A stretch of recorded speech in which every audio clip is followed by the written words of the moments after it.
ಇದು ನೋಡ್ತಾ ಇರೋದು ಕಾಮಧೇನುವಿನ ವಿಗ್ರಹ. ಯುದ್ಧಕ್ಕೆ ಹೋಗೋ ಮುಂಚೆ ಸೈನಿಕರಿಗೆ ಯಾವುದೇ ಕೊರತೆ ಬರಬಾರ್ದು ಅಂತ ಇದನ್ನ ಪೂಜೆ ಮಾಡಿಬಿಟ್ಟು ಹೋಗೋ ಒಂದು ಪ್ರತೀತಿ ಇದೆ. ಹೆಸರು ಸುವರ್ಣ ಚಿತ್ರಮಂದಿರ. ಇದನ್ನ ರಾಜರ ಕಾಲದಲ್ಲಿ ನಿರ್ಮಾಣ ಮಾಡಿದಂಥ ಚಿತ್ರಮಂದಿರ. ರಾಜರು ಎಲ್ಲೋ ಬೇರೆ ವಿದೇಶಗಳ ಪ್ರವಾಸಕ್ಕೆ ಹೋದಾಗ ಅಲ್ಲಿಂದ ಈ ಮರಗಳನ್ನ ತಂದು ನೆಟ್ಟರು ಅಂತ ಜನ ಹೇಳ್ತಾರೆ. ಕರ್ನಾಟಕದ ಇತಿಹಾಸದಲ್ಲಿ ಯಾವ್ದು ಸರ್ ಇದು ರೋಡು? ಇದು ರಾಜ್ಕುಮಾರ್ ರೋಡ್ ಅಂತಾನು ಕರಿತೀವಿ ಸರ್. ಅಲ್ಲಿ ನೀವು ನೋಡಿದ್ರಲ್ವ ದೇಸಾಯಿ ಸರ್ಕಲ್ ಇಂದ ಸರ್ ಅಲ್ಲಿ ತನಕ ರಾಜ್ಕುಮಾರ್ ರೋಡು. ಇಲ್ಲಿಂದ ಮತ್ತೆ ಇದು ಉಮಾರಾಮೇಶ್ವರ್ ದೇವಸ್ಥಾನಕ್ಕೆ ಹೋಗುವಂತ ರೋಡ್. ಅಲ್ಲಿ ನಾವು ಇಲ್ಲೊಂದು ಬ್ಯಾಂಕ್ ಅನ್ನ ಕಾಣ್ತೀವಿ ರಾಜರ ಕಾಲದ್ದು. ಸೊ ಶಂಕರ್ರಾವ್ ಅಪ್ಪ ಸಾಹೇಬ್ ಪಟ್ವರ್ಧನ್ ಅವರು ನಗರ ವಿಸ್ತೀರ್ಣ ಯೋಜನೆ ಮಾಡುವಾಗ ನಗರದ ಒಂದು ಅಧಿಪತ್ಯವನ್ನು ಸ್ಥಾಪಿಸಿ ಅಲ್ಲಿ ನಗರದವನ್ನ ಒಂದು ಅನೇಕ ಯೋಜನೆ ಮಾಡಿ ಅದನ್ನ ಅಭಿವೃದ್ಧಿ ಮಾಡೋಕ್ಕೆ ಇದು ಮಾಡ್ತಾರೆ. ಆವಾಗ ಅವರು ಒಂದು ಬ್ಯಾಂಕನ್ನು ಸ್ಥಾಪಿಸ್ತಾರೆ. ಸೊ ಈ ಅರ್ಬನ್ ಬ್ಯಾಂಕ್ ಅಂತ ಸ್ಥಾಪಿಸ್ತಾರೆ. ಅವರು ಸಾಂಗಲಿಯ ವೇಳನಕರ್ ಮತ್ತು ಲಾಯೋಟಿಯ ಮಂಗಳಕಡ್ ಎಂಬುವರ ಧನ ಸಹಾಯದಿಂದ ಈ ಬ್ಯಾಂಕನ್ನು ಸ್ಥಾಪಿಸಿದ್ರು ಅಂತಾರೆ. ಯಾವ ವರ್ಷ? ಸೊ 1940ರಲ್ಲಿ. 7 ವರ್ಷ 1940ರಲ್ಲಿ ಕಟ್ತಾರೆ. ಇದು 128 ಸದಸ್ಯರನ್ನ ಆ ಕಾಲದಲ್ಲೇ ಹೊಂದಿತ್ತು. ಸೊ ಈಗ 2000ಕ್ಕಿಂತ ಹೆಚ್ಚು ಸದಸ್ಯರನ್ನ ಈಗ ಇದು ಹೊಂದಿದೆ. Cooperative bank. Sir cooperative bank sir. ನಗರದ ಮಧ್ಯದಲ್ಲಿ ಗಡಿಯಾರ ಗೋಪುರದಿಂದ ಮಿಂಚ್ತಾ ಇದೆ ಸರ್. ಇದು ಶಂಕರ್ರಾವ್ ಅವರು ಈ ಕಟ್ಟಡವನ್ನು 1940ರಲ್ಲಿ ನಿರ್ಮಾಣ ಮಾಡ್ತಾರೆ. ಅದಕ್ಕಿಂತ ಮೊದಲು ಇಲ್ಲಿ ಬ್ಯಾಂಕ್ ವ್ಯವಹಾರಗಳು ನಡೀತಾ ಇತ್ತು. ಸೊ 1829ರಲ್ಲಿ 1908ರವರೆಗೂ ಇಲ್ಲಿ ಬ್ಯಾಂಕ್ ವ್ಯವಹಾರಗಳು ನಡೆಯುತ್ತೆ. ಚಿಕ್ಕ ಒಂದು ಕಟ್ಟಡದಲ್ಲಿ ನಡೆಯುತ್ತೆ. ನಂತರ 1940ರಲ್ಲಿ ಒಂದು ಬ್ಯಾಂಕ್ ಅನ್ನ ಕಟ್ಟಿ ಸಾರ್ವಜನಿಕವಾಗಿ ವ್ಯವಹಾರಗಳನ್ನು ನಡೆಸ್ತಾರೆ. ದೊಡ್ಡದಾಗಿ ಸರ್. ಇದು ರಾಜಕೀಯವಾಗಿ ಮೊದಲು ನಡೀತಾ ಇತ್ತು 1829ರಿಂದ 1908ರಲ್ಲಿ. ಸೊ ಸಾರ್ವಜನಿಕವಾಗಿ ಆರ್ಥಿಕತೆಯನ್ನು ಅಭಿವೃದ್ಧಿಗೊಳಿಸೋಕ್ಕೋಸ್ಕರ 1960ರಲ್ಲಿ ಈ ಅರ್ಬನ್ ಬ್ಯಾಂಕ್ ಅನ್ನು ಕಟ್ತಾರೆ. ಸೊ ಅಲ್ಲಿದೆ ನೋಡಿ ಸರ್ ಸ್ಥಾಪನೆ 1940. ಇದಕ್ಕೆ ಅರ್ಬನ್ ಬ್ಯಾಂಕ್. ಸೊ ಇದು ಚಿತ್ರಮಂದಿರ, ಸುವರ್ಣ ಚಿತ್ರಮಂದಿರ. ಹೆಸರೇ ಸುವರ್ಣ ಚಿತ್ರಮಂದಿರ. ಇದನ್ನ ರಾಜರ ಕಾಲದಲ್ಲಿ ನಿರ್ಮಾಣ ಮಾಡಿದಂಥ ಚಿತ್ರಮಂದಿರ. ಪಟ್ವರ್ಧನ್ ಮಹಾರಾಜ ಕಟ್ಟಿದ್ದಾರೆ. ಶಂಕರ್ರಾವ್ ಅಪ್ಪ ಸಾಹೇಬರು 1936ರಲ್ಲಿ ಇದನ್ನ ನಿರ್ಮಾಣ ಮಾಡ್ತಾರೆ. ಸೊ ಇದನ್ನ ನಿರ್ಮಾಣ ಮಾಡ್ಲಿಕ್ಕೆ ಅವ್ರಿಗೆ ಒಂದು ಕಾರಣ ಇರುತ್ತೆ. ಅವರು ಕೊಲ್ಲಾಪುರಕ್ಕೆ ಭೇಟಿ ನೀಡಿದಾಗ ಅಲ್ಲಿ ಶಾಹು ಮಹಾರಾಜರು ಕಟ್ಟಿದಂತಹ ಕೇಶವರಾವ್ ಭೋಸ್ಲೆ ನಾಟ್ಯ ಮಂದಿರ ಮತ್ತು ಕುಸ್ತಿ ಮೈದಾನವನ್ನು ನೋಡಿ ಪ್ರೇರಿತರಾಗಿ ಜಮಖಂಡಿಯಲ್ಲೂ ಕೂಡ ನಾಟಕಗಳು ಮತ್ತು ಕುಸ್ತಿ ಪ್ರದರ್ಶನ ಆಗಬೇಕು ಅಂತ ಈ ಸುವರ್ಣ ಮಂದಿರವನ್ನು ಕಟ್ತಾರೆ. ಸೊ ಈ ಸುವರ್ಣ ಮಂದಿರದಲ್ಲಿ ನಾಟಕಗಳು ಮೊದಲು ಅವರು ಕಟ್ಟಿದ ಮೇಲೆ ನಾಟಕಗಳು ಪ್ರದರ್ಶನ ಆಗ್ತಾ ಇತ್ತು. ಸೊ ಇದರ ನಂತರ 1943ರಲ್ಲಿ ಇಲ್ಲಿ ಮೊದಲ ಚಿತ್ರ ಪ್ರದರ್ಶನ ಆಗುತ್ತೆ. ಚಿತ್ರಗಳು ಅದಕ್ಕಿಂತ ಮೊದಲು ಚಿತ್ರಗಳು ಪ್ರದರ್ಶನ ಆಗಿರಲ್ಲ. ಸೊ 1936ರಲ್ಲಿ ಕಟ್ಟಿದ್ದು 43ರಲ್ಲಿ ಮೊದಲನೇ ಸಿನಿಮಾ ಶೋ ಆಗಿದೆ. ಚಿತ್ರಗಳು ಪ್ರಾರಂಭ ಆಗುತ್ತೆ. ಇದನ್ನ ಕಟ್ಟಡವನ್ನ ಸತ್ಯಪ್ಪ ಅರಬಾಯಿ ಎಂಬುವರು ಪೂರ್ಣ ಮಾಡ್ತಾರೆ. ಸತ್ಯಪ್ಪ ಅರಬಾಯಿ ಎಂಬುವರು ನೆಕ್ಸ್ಟ್ ಅವರೇ ಕೂಡ ಸಿನಿಮಾಗಳನ್ನ ಪ್ರದರ್ಶನವನ್ನ ನೋಡ್ಕೊಂಡು ಹೋಗ್ತಾರೆ. ಅವ್ರ ನಂತರ ಶಂಕರ್ ಲಾಡ್ ಎಂಬುವರು ಇದನ್ನ ಕೊಂಡು ತಗೊಂಡು ಅವ್ರ ಚಿತ್ರಗಳನ್ನ ಪ್ರದರ್ಶನ ಮಾಡ್ಲಿಕ್ಕೆ ಸ್ಟಾರ್ಟ್ ಮಾಡ್ತಾರೆ. Thank you so much. ಮೊದಲನೇ ಸಿನಿಮಾ ಯಾವ್ದು ಇಲ್ಲಿ ಶೋ ಆಗಿದ್ದು ಅದು ಗೊತ್ತಿಲ್ಲ, ಮಾಹಿತಿ ಇಲ್ಲ. 1943ರಲ್ಲಿ. ಸೊ ಅದು ನೋಡ್ರೆ ಒಂದು ಪುರಾತನ ಕಟ್ಟಡ ತರ ಅನ್ಸುತ್ತೆ. ಹೌದು ಸರ್. ಇದು ಒಂದು ಚಿತ್ರಮಂದಿರ ಅಂತ ಯಾರು ಅನ್ಸೋದೇ ಇಲ್ಲ, ಥಿಯೇಟರ್ ಇದೆ ಅಂತ. ಸೊ ಇದು ಒಂದು ಚಿತ್ರಮಂದಿರ, ರಾಜರ ಕಾಲದ ಚಿತ್ರಮಂದಿರ. ಈಗಲೂ ಕೂಡ ಪ್ರದರ್ಶನ ಕಾಣ್ತಾ ಇದೆ ಸರ್. Booking counter. ಸೊ ಎಲ್ಲ ಹಳೆ ಕಾಲದ ಸಿಸ್ಟಮೇ ಇದೆ ಸರ್. ಸಾಲಾಗಿ ಬರಬೇಕು ಸರ್. ಆ ಕಡೆಯಿಂದ ಬಂದು ಟಿಕೆಟ್ ತೊಗೊಂಡು ಒಳಗಡೆ ಹೋಗ್ಬೇಕು. ಬರ್ತಾರೆ ಸರ್, ಹಂಗೆ ಅನ್ಸುತ್ತೆ ಸರ್. ಹಿಂಗೆಲ್ಲ ಬರೋದು ಆ್ಯಕ್ಚುಲಿ ಟಿಕೆಟ್ ಹಿಂಗೆ ಬರೋದು. ಹಾಂ ಸರ್. ಮರದಲ್ಲಿ ಆಕಾರದೆ ತಗೊಂಡು ಹಿಂಗೆ ಬರೋದು. ಬಹು ಪ್ರದರ್ಶನ ಕಾಣುವ ಚಿತ್ರಗಳು ನೂಕುನುಗ್ಗಲಂತೂ ಸ್ಟಾರ್ಟ್ ಆಗೇ ಇರುತ್ತೆ ಎಲ್ಲ ಕಡೆ. ಹೌದೌದು. ಇಲ್ಲಿ ಗೋಡೆ ಮೇಲೆ ಕಾಣ್ತಿರೋ ಡಿಸೈನ್ ಎಲ್ಲ ಆವಾಗಿಂದೆ ಸರ್. ಹೌದಾ? ಸರ್. ಆಗ ಮಾಡಿರೋದು ಇದೆಲ್ಲ. ಎಷ್ಟು ಸೀಟ್ ಸರ್ ಇದು? ಎಷ್ಟು ಸೀಟಿಂಗು? ಹಾಂ.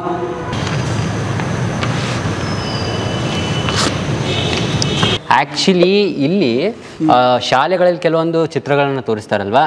ಸೊ ಮಕ್ಕಳಿಗೆ ಜಾಸ್ತಿ ಇಲ್ಲಿ ಶಾಲಾ ಮಕ್ಕಳು ಜಾಸ್ತಿ ಮೂವೀಸ್ ನೋಡೋದಿಲ್ಲ ಸರ್. ಅವಾಗ ತೋರಿಸ್ತಾ ಇದ್ರಲ್ಲ, ಏನಾದರೂ ಅವ್ರಿಗೆ ಸಂಬಂಧಪಟ್ಟಂಥ ಸಿನಿಮಾಗಳಿದ್ರೆ, ಮಕ್ಕಳಿಗೆ ನೋಡ್ಬೋದಂತ ಸಿನಿಮಾಗಳಿದ್ರೆ ಅವರೆಲ್ಲ ಮೇಲ್ಗಡೆ ಹೋಗಲ್ಲ, ಕೆಳಗಡೆನೆ ಸರ್.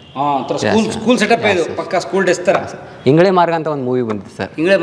ಸರ್ ಅವಾಗ ಎಲ್ಲ ಜಮಖಂಡಿ ಅನೇಕ ಸರ್ಕಾರಿ ಸ್ಕೂಲ್ನವರೆಲ್ಲ ಮಕ್ಕಳನ್ನ ತಂದು ಇಲ್ಲೇ ತೋರಿಸಿದ್ರು ಸರ್. ಇಂಗ್ಳೆ ಮಾರ್ಗ ಕರೆಕ್ಟ್. ನಮ್ಮ ಸುಚೇಂದ್ರ ಪ್ರಸಾದ್ ಅಂತ ಭಾಳ ಒಳ್ಳೆ ನಟರು. ಅಲ್ಲ ಸರ್, ಈ ಊರಿನ ಸ್ಪೆಷಾಲಿಟಿ ಏನು ಗೊತ್ತಾ? ಬನ್ನಿ ಇಲ್ಲಿ ತೋರಿಸ್ತೀನಿ. ಇಲ್ಲಿದೆ. ಇವರು ಉಗಿಬೇಡಿ, ಇಲ್ಲಿ ಉಗುಳಬಾರ್ದು ಅಂತ ಬೋರ್ಡ್ ಹಾಕಿಲ್ಲ. ಉಗುಳಕೊಂಡು ಡಬ್ಬಿ ಇಟ್ಟಿದ್ದೀವಿ, ಅಲ್ಲಿ ಉಗಿರಿ ಅಂತ ಬೋರ್ಡ್ ಹಾಕಿದೆ ನೋಡಿ.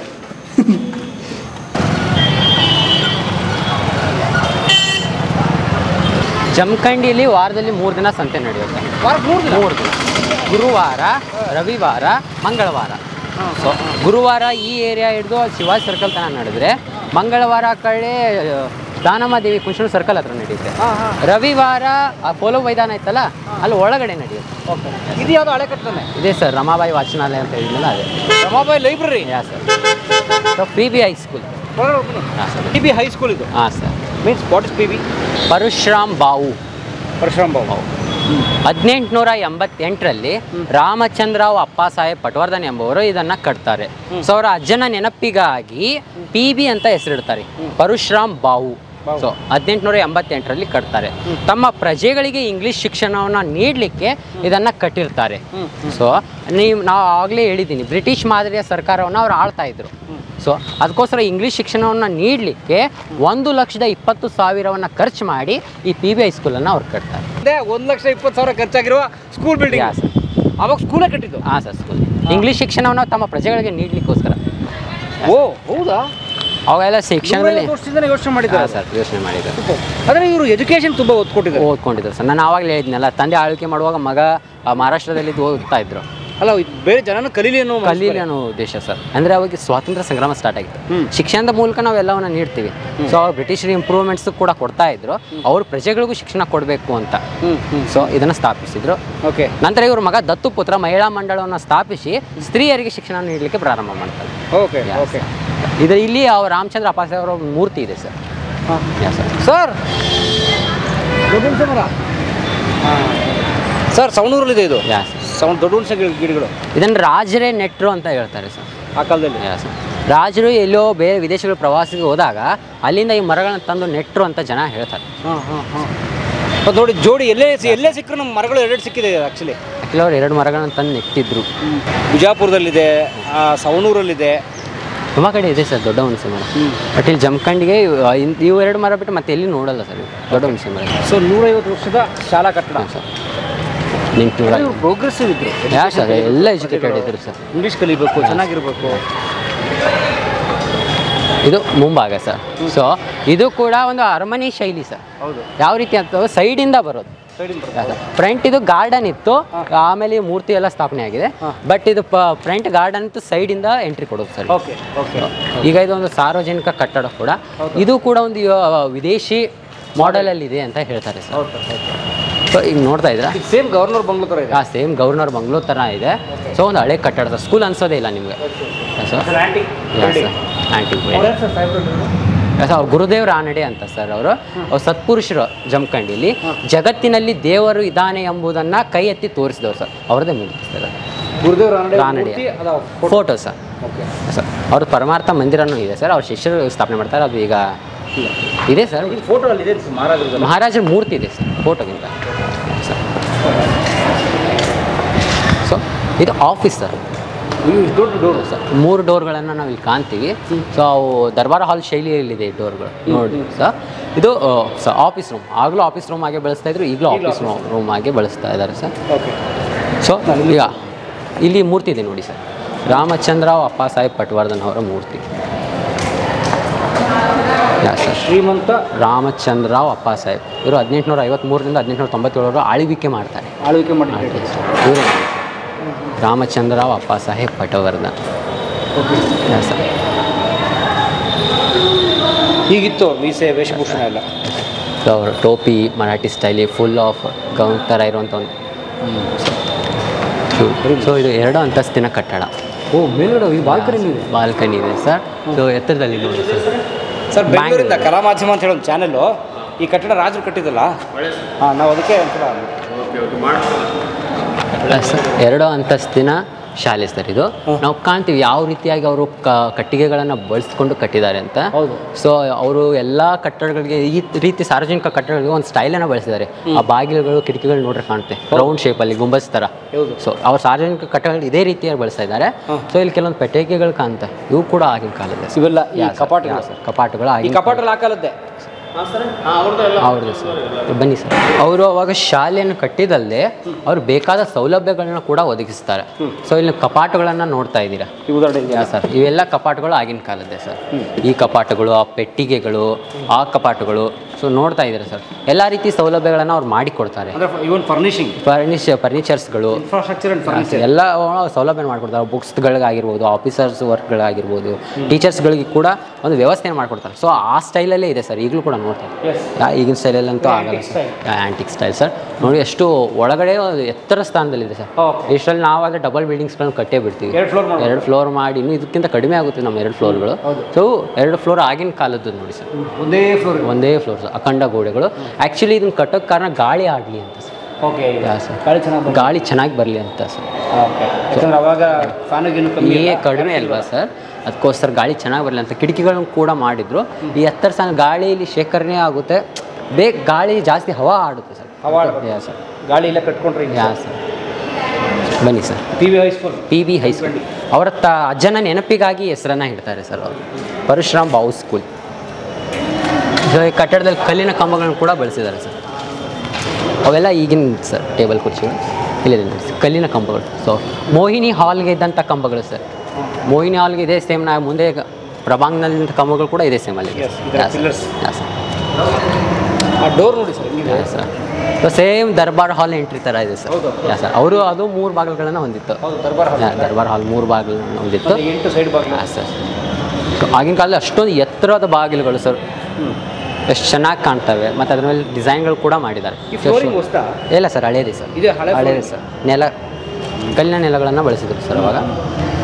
ಇಲ್ಲಿ ಹಾಂ ಸರ್, ಇದು ಮತ್ತು ಇದಕ್ಕೆ ನೋಡಿ ಡೋರ್ ಬಂದಿದ್ದು ಹಾಂ ಸರ್, ವಿತೌಟ್ ಎಂಟ್ರಿಗಿಂತ entry with permission sir. Okay, ಜವಾನ ಬಂದು ಕರಿ ಸರ್. ಡೋರ್ ಅಂತೂ ಪೂರ್ತಿ ಮುಚ್ಕೊಂಡು ಕುಂದ್ರಕ್ಕಾಗಲ್ಲ. ಸೊ 2ನೇ ಅಂತಸ್ತಿಗೆ ನಾವು ಹೋಗ್ತಾ ಇದ್ದೀವಿ ಸರ್. ಅಲ್ಲಿ ಮೇಲಿತ್ತಲ್ಲ ಬಾಲ್ಕನಿಗೆ ಹೋಗೋಣ.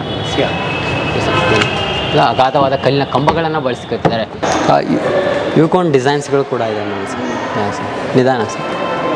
ಸೊ ಬಾಲ್ಕನಿ ಸರ್, ಕೆಳಗೆ ಕಿಟಕಿಗಳು ಅಷ್ಟೇ ಅಲ್ಲದೆ ಮೇಲ್ಗಡೆ ಕೂಡ ಕಿಟಕಿಗಳು ನಿರ್ಮಿಸಿದ್ದಾರೆ ಸರ್. ಸೊ ಕಿಟಕಿಗಳಿಗೆ ಗ್ಲಾಸ್ ಪೀಸ್ಗಳನ್ನು ಕೂಡ ಬಳಸಿದ್ದಾರೆ. ಸೊ ಅಲ್ಲಿ ಕಲರ್ ಗ್ಲಾಸ್ ಪೀಸ್ಗಳನ್ನು ನಾವು ಕಾಣ್ತೀವಿ. ಇವ್ರ ಕಟ್ಟಡಗಳನ್ನು ನೋಡಿದರೆ ಏನು ತಿಳಿಯುತ್ತಪ್ಪ ಅಂದರೆ ಸುಮ್ಮನೆ ಕಟ್ಟೋದಲ್ಲ ಸರ್, ಸುಮ್ಮನೆ ಅವು ನೋಡೋಕ್ಕೆ ಒಂದು ಸುಂದರವಾಗಿ ರಮಣೀಯವಾಗಿ ಕಾಣಬೇಕು. ಸೊ ಅವು ಭಾಳ ಆಕರ್ಷಿತವಾಗಿರಬೇಕು. ಸೊ ಒಂದು ವ್ಯವಸ್ಥೆಗೆ ಅದನ್ನ ಕಟ್ಟಿದ್ದೀವಿ ಅಂದಮೇಲೆ ನೋಡೋಕೆ ತುಂಬ ಸುಂದರವಾಗಿ ಆಕರ್ಷಣೀಯವಾಗಿ ಕಾಣಬೇಕು. ಸುಮ್ಮನೆ ಗೋಡೆ ಕಟ್ಟಂಗೆ ಕಟ್ಟಿ ಮೇಲೆ ಸೀಟ್ ಹಾಕಿಬಿಟ್ರೆ, ಮಾಳಿಗಳನ್ನ ಹಾಕಿಬಿಟ್ರೆ ಮುಗಿದೋಗಲ್ಲ ಸರ್. ಬರೀ 4 ಗೋಡೆ ಕಟ್ಟಿ ಆದಮೇಲೆ ರೂಫ್ ಹಾಕೋದಲ್ಲ ಸರ್. ಅದರಲ್ಲಿ ಒಂದು ಕಲಾತ್ಮಕತೆ ಇದೆ. ಆ ಕಲಾತ್ಮಕತೆಯನ್ನೇ ನಾವು ಈಗ ಇತಿಹಾಸವಾಗಿ ಹೋಗ್ತೀವಿ ಸರ್. ಎಸ್ ಸ್ನೇಹಿತರೆ, ಇದು ನೋಡಿ ಆ ಕಾಲದ ಬೆಲ್ಲು. ಸರ್ ನೋಡಿ ಇದ್ರ ಮೇಲೆ ಹಾಕಿದ್ದಾರೆ mayors and company founders of London 1868. ಅಯ್ಯೋ, ಲಂಡನ್ನಿಂದ ಬಂದಿರುವ ಬೆಲ್ಲು ಸ್ನೇಹಿತರೆ. ಇದು 1868ರಲ್ಲಿ ತಯಾರಾಗಿರೋ ಬೆಲ್ಲು. ಸುಮಾರು 170 ವರ್ಷಗಳ ಬೆಲ್ಲಿದು ನೋಡಿ. 170 ಈಗಲೂ ಕೂಡ ಬಳಕೆಯಲ್ಲಿದೆ ಸರ್. ಈಗಲೂ ಬಳಕೆಯಲ್ಲಿದೆ. ಈಗ ಏನಮ್ಮ ಈ ಬೆಲೆ ಹೊಡೆಯೋದ ಈಗಲೂ ನೋಡಿ, ಈ ಬೆಲೆ ಈಗಲೇ ಹೊಡಿತಾರಂತೆ. ಈಗ ನಾನು ಹೊಡೆಯಲ್ಲ, ಯಾಕಂದರೆ ಹೊಡೆದ್ರೆ ಈ ಕ್ಲಾಸ್ ನಡೀತಾ ಇದೆ, ಎಲ್ಲ ಓಡೋಗ್ಬಿಡ್ತಾರೆ. ವಿದೇಶಿ ಬೆಲ್. ಲಂಡನ್ನಿಂದ ಜಮಖಂಡಿಗೆ ಬಂದಿರೋ ಬೆಲ್ ಇದು. ಎಸ್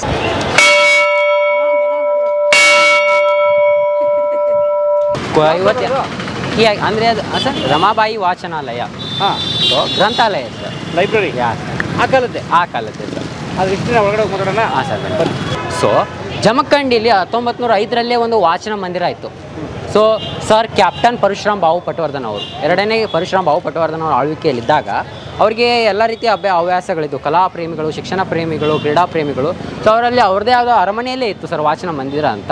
ಸೊ 1908ರಲ್ಲಿ ಈ ಮಂದಿರವನ್ನು ಕಟ್ತಾರೆ, ವಾಚನ ಮಂದಿರ ಸರ್. ಇದಕ್ಕೆ ರಮಾಬಾಯಿ ವಾಚನಾಲಯ ಅಂತ ಹೆಸರು ಕೊಡ್ತಾರೆ. ಯಾಕಪ್ಪ ಅಂದರೆ ರಮಾಬಾಯಿ ಅವರು ಅವರ ಹೆಂಡತಿ, ಅವರ ಮರಣದ ನಂತರ ಅವರ ಸ್ಮರಣಾರ್ಥಕವಾಗಿ ಈ ಮಂದಿರವನ್ನು ಕಟ್ತಾರೆ. ತಮ್ಮ ಹೆಂಡತಿ ಹೆಸರು ಇಟ್ಟಿದ್ದಾರೆ, ಹೆಂಡತಿ ಹೆಸರನ್ನ ಇಟ್ಟಿದ್ದಾರೆ ಸರ್. ಬೋರ್ಡ್ ಹಾಕಿದ್ರು ಸರ್. ಮೇಲೆ ಇದೆಲ್ಲ ಬಿದ್ದೋಗಿತ್ತು. ಸೊ ಮತ್ತೆ ಅದನ್ನ ಪುನಃ ನಿರ್ಮಾಣ ಮಾಡ್ತಾ ಇದ್ದಾರೆ ಸರ್. ಸೊ ಮೇಲ್ಗಡೆ ಎಲ್ಲ ಇದೆಲ್ಲ ಇದು ಆಗಿತ್ತು ಸರ್, ಮತ್ತೆ ವಾಪಸ್ ಇದನ್ನ ರಿಕವರಿ ಮಾಡ್ತಾ ಇದ್ದಾರೆ. ಈಗ ಇದು active working library. Working library sir. Key ಹಾಕಿದೆ, ಇದು ಕೆಳಗಡೆ ಎಲ್ಲ ಕೆಳಗಡೆನೇ ಇತ್ತು. ಓಕೆ ಬನ್ನಿ ಸರ್, ಮೇಲ್ಗಡೆ ಸ್ಟಾರ್ಟ್ ಇದೆ, ನೋಡೋಣ. ಆ್ಯಕ್ಚುಲಿ ಇದು ಹೊಸ ನಿರ್ಮಾಣ, ಹಳೇ ಥರದ ಕಟ್ಟಡ ಕೆಳಗಿದೆ ಸರ್. ಫ್ಲೋರಿಂಗು ಚೇಂಜ್ ಮಾಡಿದ್ದಾರೆ ಸರ್. ಫ್ಲೋರಿಂಗು ಡಿಸೈನಿಂಗು ಟೈಲ್ಸ್ಗಳನ್ನು ಚೇಂಜ್ ಮಾಡಿದ್ರೆ ಅದು ಕಲ್ಲಿನ ಟೈಲ್ಸ್ಗಳಿದ್ವು ಸರ್. ಇದನ್ನು ಕಟ್ಟಿದವರು ಪರಶುರಾಮ್ ಬಾವು ಪಟವರ್ಧನ ಅಪ್ಪ ರಾಮಚಂದ್ರರಾವ್ ಅಪ್ಪಾಸಾಹೇಬ್ ಪಟವರ್ಧನ್ ಅವರು. ಆ್ಯಕ್ಚುಲಿ ಅವ್ರು ಕಟ್ಟಿದ್ದು governor bungalow. Governor bungalow. Okay, ಇದು ಕಟ್ಟಿದ್ದಾರೆ. ಇದನ್ನ ಅವ್ರ ತಂದೆಯವರು ರಾಮಚಂದ್ರರಾವ್ ಅಪ್ಪಾಸಾಹೇಬ್ ಬಂಡಾಯ ಎಬ್ಸಿದ್ರಲ್ಲ ಅವರು ಸರ್. ರಾಮಚಂದ್ರರಾವ್ ಅಪ್ಪಾಸಾಹೇಬ್ ಪಟವರ್ಧನ್ ಅವರು ಇದನ್ನ ಕಟ್ತಾರೆ. ಇದನ್ನ ಯಾಕೆ ಕಟ್ತಾ ಅಂದ್ರಪ್ಪ, ಗವರ್ನರ್ಗಳು, ಅಧಿಕಾರಿಗಳು, ಸೈನಿಕರು, ಗವರ್ನರ್ಗಳು ಮತ್ತು ಬ್ರಿಟಿಷ್ ಅಧಿಕಾರಿಗಳು ಬಂದಾಗ ಅವರಿಗೆ ಉಳ್ಕೊಳ್ಳೋಕೆ ವ್ಯವಸ್ಥೆ ಮಾಡಲಿಕ್ಕೆ ಅವ್ರು ಕಟ್ತಾರೆ. ಸೊ ನಾವೀಗ ನೋಡೋ ಗವರ್ನರ್ ಬಂಗ್ಲೋ ಅವ್ರ ಮಗ ಕಟ್ಟಿದ್ದು. ಸೊ ಅದಕ್ಕಿಂತ ಮೊದಲು ಒಂದು ಗೆಸ್ಟ್ ಹೌಸ್ ಇತ್ತು ಸರ್. ಸೊ ಈ ಗೆಸ್ಟ್ ಹೌಸ್ ಹೇಗಿತ್ತಪ್ಪ ಅಂದರೆ ಆಗಿನ ಕಾಲದಲ್ಲಿ ರಾಜರ ವೈಭೋಗಗಳನ್ನು ಹೊಂದಿತ್ತು ಮತ್ತು ರಾಜರು ಪಡೆಯುವಂಥ ಸೌಲಭ್ಯಗಳನ್ನು ಈ ಗವರ್ನರ್ ಬಂಗ್ಲೋ ಪಡ್ಕೊಂಡಿತ್ತು.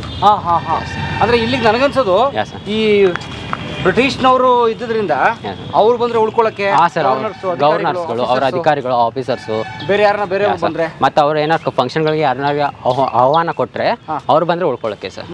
ಇದೆಲ್ಲ ಆ ಕಾಲದ್ದೇ ಸರ್, ಆ ಕಾಲದ್ದೇ ಲಾಕ್ ಸಿಸ್ಟಮ್ಸ್. ವೆರೈಟೀಸ್ ಲಾಕ್ ಸಿಸ್ಟಮ್ಗಳನ್ನು ಅವ್ರು ಬಳಸ್ತಾ ಇದ್ರು ಅನ್ನೋದು ಇದ್ರ ಮೂಲಕ ತಿಳಿಯುತ್ತೆ ಸರ್. ಇಡಿಕೆಗಳು ಕೂಡ ನಾವು ಸ್ಟೇಟ್ ಇಡಿಕೆಗಳನ್ನ ನೋಡ್ತೀವಿ, ಇವು ಸೈಡಲ್ಲಿದೆ ಸರ್. ಸರ್ ಲಾಕಿಂಗ್ ಸಿಸ್ಟಮ್ ಕೂಡ ಇದೆ ಸರ್. ಸೊ ಜಮಖಂಡಿಯಲ್ಲಿ ಅರ್ಧಕ್ಕಿಂತ ಹೆಚ್ಚು ಕಟ್ಟಡಗಳು, ರಾಜರ ಕಾಲದ ಕಟ್ಟಡಗಳು ಇನ್ನೂ ಬಳಕೆಯಲ್ಲಿದೆ ಸರ್.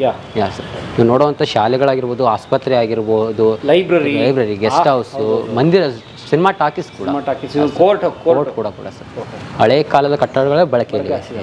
SRA ಕ್ಲಬ್ ಜಮಖಂಡಿ ಸ್ಥಾಪನೆ 1916 ಅಂದ್ರೆ 110 ವರ್ಷಗಳ ಹಿಂದಿನ ಕಟ್ಟಡ ಇದು. ಏನ್ ಕಟ್ಟಡ? ಇದು ಕ್ರೀಡಾ ಶಾಲೆ, ಕ್ರೀಡಾ ಕಟ್ಟಡ ಅಂತ ಕರೀತಾರೆ ಸರ್. ಸೊ ಇದನ್ನ 3ನೇ ಪರಶುರಾಮ್ ಬಾವು ಪಟವರ್ಧನ್ ಅವ್ರು ಕಟ್ತಾರೆ. ಇದಕ್ಕೆ SRA ಕ್ಲಬ್ ಅಂತ ಹೆಸರಿಡ್ತಾರೆ. ಈ SRA ಕ್ಲಬ್ನ ಲಾಂಗ್ ಫಾರ್ಮ್ ಶ್ರೀಮಂತ ರಾಮಚಂದ್ರ ಅಪ್ಪಾಸಾಹೇಬ್ ಅವರ ತಂದೆಯ ನೆನಪಿಗಾಗಿ ಇದನ್ನು ಕಟ್ತಾರೆ.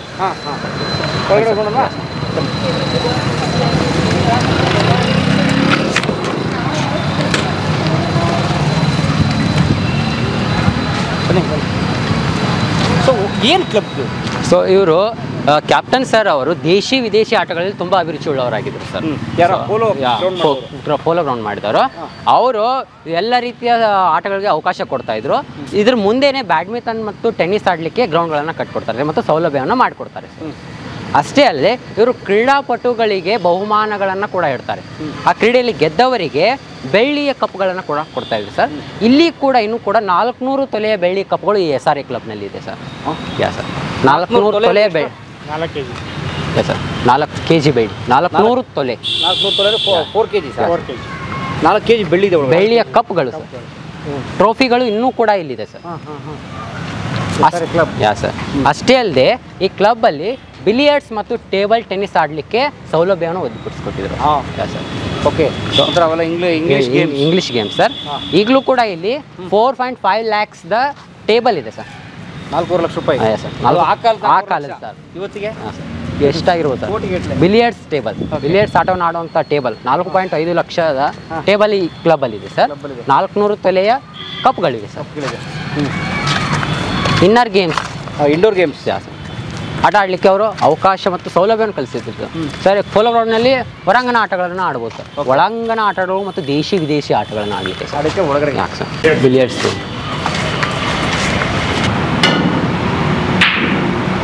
ಸರ್ ಈಗ ನೋಡ್ತಾ ಇರೋದು billiards table sir.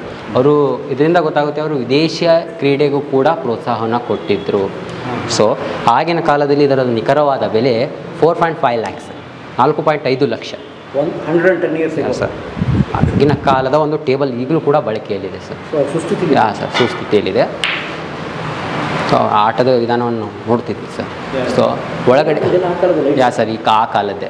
So ಬೆಳಕಬೇಕಲ್ಲ sir. ನಾವು ಇರುವಂಥ ಈ ಸ್ಥಳ ರಾಮತೀರ್ಥ. ಸೊ ಒಂದು ಪುರಾತನ ದೇವಾಲಯ ಇರುವಂಥ ಸ್ಥಳ. ಇಲ್ಲಿ ರಾಮೇಶ್ವರ ಎಂಬ ದೇವಸ್ಥಾನ ಇದೆ. ಸೊ ಅದ್ರ ಬಗ್ಗೆ ಅಲ್ಲಿ ಒಳಗಡೆ ಹೋಗಿ ತಿಳ್ಕೊಳ್ಳೋಣ ಬನ್ನಿ. ಆ್ಯಕ್ಚುಲಿ ಇದು ಹೊಯ್ಸಳರ ಕಾಲದ ದೇವಸ್ಥಾನ ಅಂತ ಹೇಳ್ತಾರೆ. ಸರ್.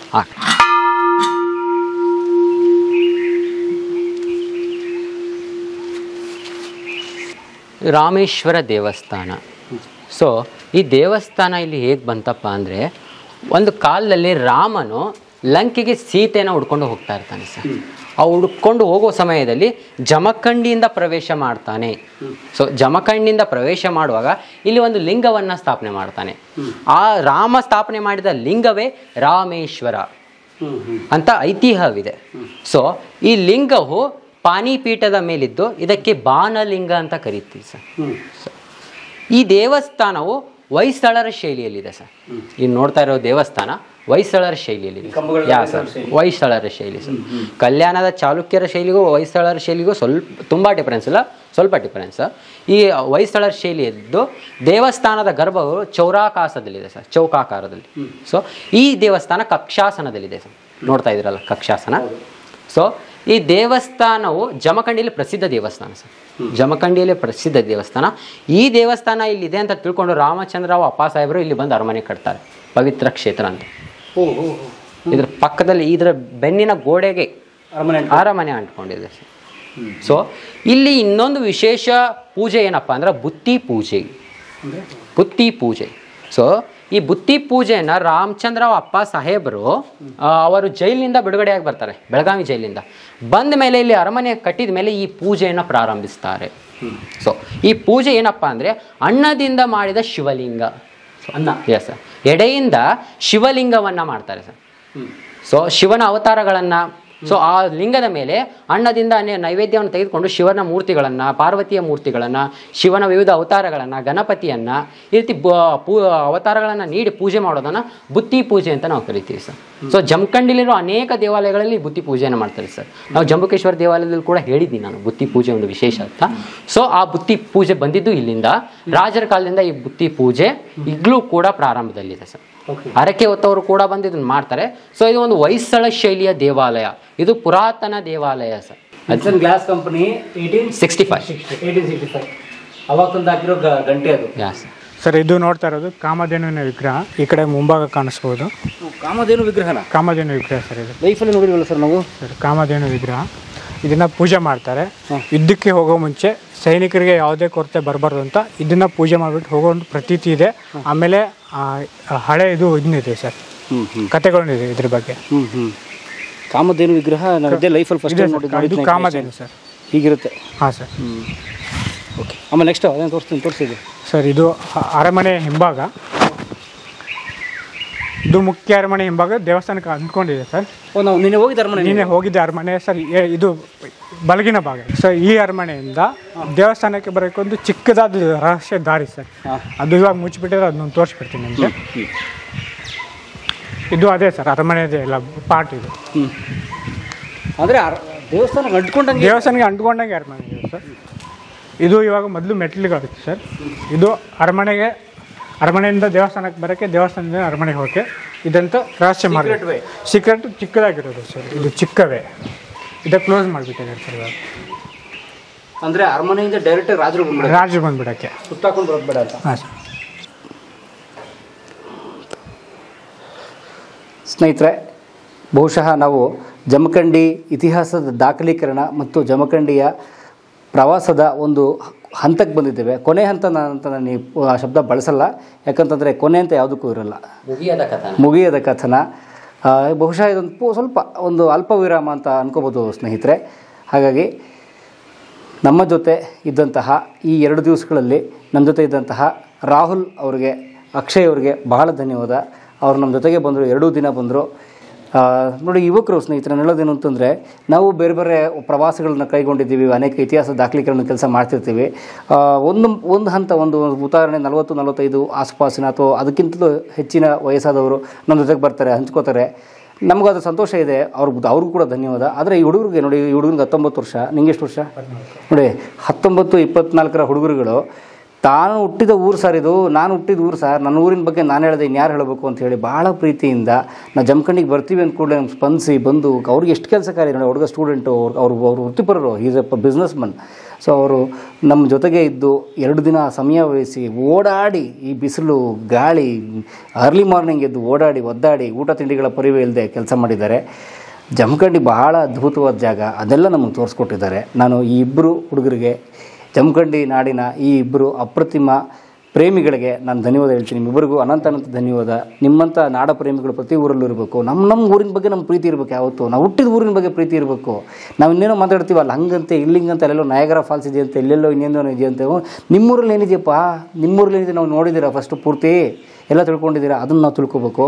ಆ ಥರದ ಒಂದು ಹುಡುಗರಿಗೆ ಸ್ಫೂರ್ತಿ ಮಾದರಿ ಈ ಇಬ್ಬರು ಹುಡುಗರುಗಳು. ಹಾಗೆ ಇಬ್ಬರಿಗೂ ಭಾಳ ಧನ್ಯವಾದ. ಮೊಟ್ಟ ಮೊದಲನೇದು ಜಮಖಂಡಿ ಜನತೆಗೆ ಅನಂತ ಧನ್ಯವಾದ. ಯಾಕಂತಂದರೆ ಬಹಳ ಒಳ್ಳೆ ಊರು, ಸುಸಂಸ್ಕೃತರ ನಾಡು, ಬುದ್ಧಿವಂತರ ನಾಡು ಜಮಖಂಡಿ. ವ್ಯವಹಾರ ಕೇಂದ್ರ ಇದು, ಬಹಳ ಒಳ್ಳೆ ವ್ಯವಹಾರದ ಕೇಂದ್ರ.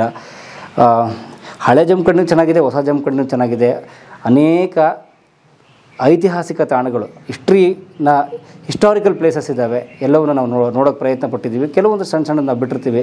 ನೀವು ಬನ್ನಿ ಜಮಖಂಡಿಗೆ, ನೋಡಿ ತಿಳ್ಕೊಳ್ಳಿ.